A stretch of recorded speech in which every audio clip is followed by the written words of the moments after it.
மாசா மாசா கலர்ஃபுல்லாக வாங்கலாம் எங்களாலும் சேர்ந்து சென்னை சில்க்ஸின் மெகா காம்போ சேல் வந்தாச்சு தி சென்னை சில்க்ஸின் mega combo sale summer chill out sale நீங்க நம்ப முடியாத தள்ளுபடி விலையில் இதுக்கப்புறம் என்ன வந்து வம்புக்கு இழுக்காதீங்க இதுக்கப்புறம்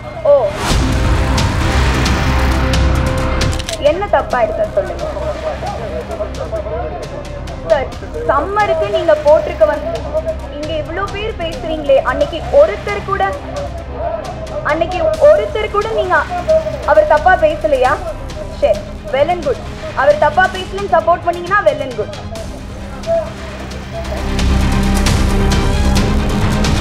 பல மேடைகள்ல ஒரு வெற்று விளம்பரத்துக்காக கோமாளித்தனமான நடவடிக்கைகள்ல ஈடுபடக்கூடிய ஒரு நடிகர் என் கழுத்துல மாலை போட ட்ரை பண்ண அப்போவே எல்லாரும் சொன்ன மாதிரி நான் வந்து போலீஸ் கம்ப்ளைண்ட் கொடுத்து அவர் பிடிச்சி ஜெயிலில் உட்கார வச்சிருந்தாலோ இல்லை அந்த நடிகரோட கன்னத்தை அந்த மேடையிலே பழுக்க வச்சிருந்தாலோ இது இங்க வரைக்கும் வந்திருக்காது அப்படின்னு நான் நினைக்கிறேன்.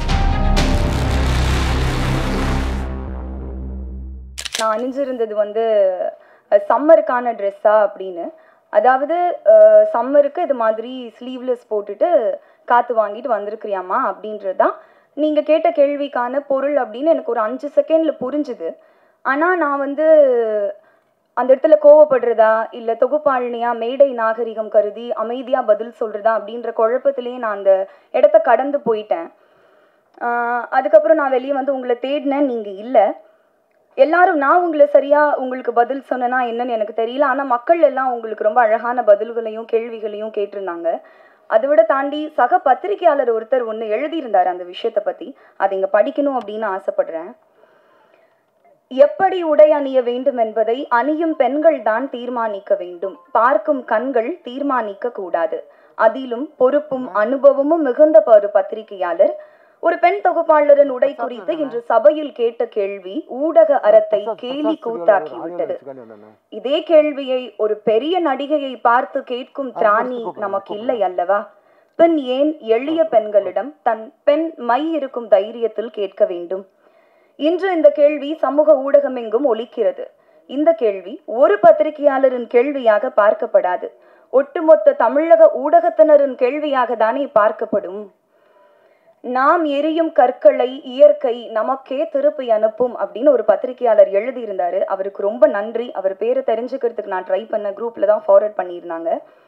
நான் வந்து சின்ன வயசுல நான் பேச்சு போட்டியில் டிஸ்ட்ரிக்ட் லெவலில் ஃபர்ஸ்ட் ப்ரைஸ் எல்லாம் வின் பண்ணியிருக்கிறேன் சார். உங்களுக்கு ஒர்க் எத்திக்ஸ் அப்படின்னா என்னன்னு தெரியுமான்னு எனக்கு தெரியல. ஆனால் நான் விவரம் தெரிஞ்ச வயசுலேருந்து மேடை ஏறி மைக்கு முன்னாடி நிற்கிறதால நான் அழகான தமிழ் வார்த்தைகளை தான் பயன்படுத்துவேன் அப்படின்னு எப்போவுமே எனக்கு ஒன்று இருக்கும்.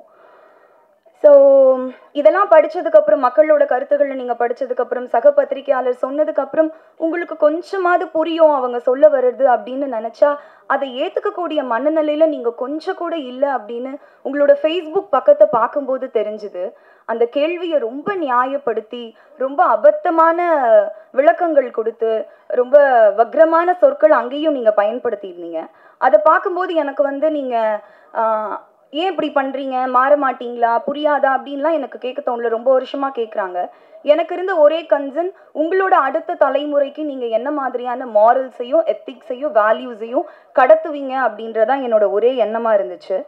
ஸோ இதுக்கெல்லாம் ஆரம்ப புள்ளி நான் எங்கே பார்க்குறேன் அப்படின்னா, பல மேடைகளில் ஒரு வெற்று விளம்பரத்துக்காக கோமாளித்தனமான நடவடிக்கைகளில் ஈடுபடக்கூடிய ஒரு நடிகர் என் கழுத்தில் மாலை போட ட்ரை பண்ண அப்போவே எல்லாரும் சொன்ன மாதிரி நான் வந்து போலீஸ் கம்ப்ளைண்ட் கொடுத்து அவர் பிடிச்சி ஜெயிலில் உட்கார வச்சிருந்தாலோ இல்லை அந்த நடிகரோட கன்னத்தை அந்த மேடையிலே பழுக்க வச்சிருந்தாலோ இது இங்கே வரைக்கும் வந்திருக்காது அப்படின்னு நான் நினைக்கிறேன்.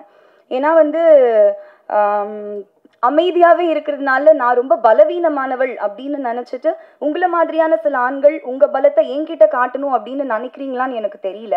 நான் ஏன் இது ரொம்ப கடந்து போயிட்டுருக்கேன்னா இது எல்லாத்தையும் விட ரொம்ப முக்கியமான விஷயங்கள் நல்ல நல்ல விஷயங்கள் என் வாழ்க்கையில் நடந்துட்டுருக்கு, அதில் நான் ஃபோக்கஸ் பண்ணிகிட்ருக்கேன். அதனால தான் இதை கடந்து போயிட்டுருக்கேன்.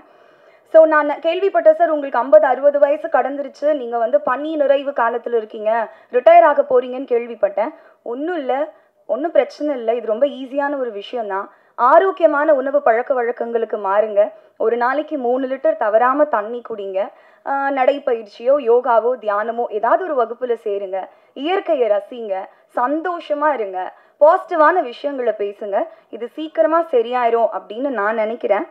ஸோ இது பத்தி வந்து நபிகள் நாயகம் ஒன்று சொல்லியிருக்காரு, அதோட சொல்லி முடிச்சுடுறேன். ஒருவருக்கு பரிசுத்தம் வேண்டுமானால் அவர் தீங்கு விளைவிக்காத வார்த்தைகளை பயன்படுத்த வேண்டும். அன்னைக்கு அவங்க பேசும்போது ஒருத்தர் கூட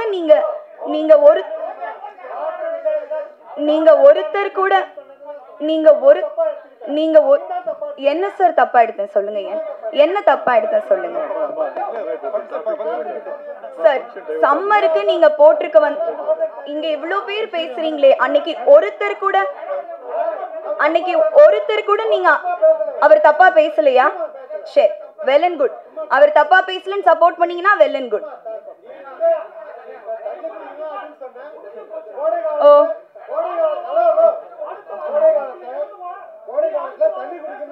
சரி, கோடை காலத்துல தண்ணி குடிக்கிறதுக்கும் நான் அணிஞ்சிட்டு வந்த சாரிக்கும் என்ன சம்பந்தம்? ஒருத்தர் கூட நீங்க அவரை கேள்வி கேட்கலையே. சரி, ஓகே, எனக்கு இந்த பதில சொல்லணும்னு இருந்துச்சு. இதோட வந்து இதுக்கப்புறம் என்ன வந்து வம்புக்கு இழுக்காதீங்க. இதுக்கப்புறம் ஓ சரி சரி சரி, தேங்க்யூ சார். இந்த டைம் கொடுத்ததுக்கு பெரிய நன்றி. Thank you sir. ஸோ இன்னைக்கான நிகழ்ச்சிக்குள்ள போயிடலாம். வணக்கம் அனைவருக்கும், இனிய மாலை வணக்கம். இந்த அழகான மாலை பொழுதுல உங்க எல்லாரையும் இங்க சந்திக்கிறதுல ரொம்பவே மகிழ்ச்சி.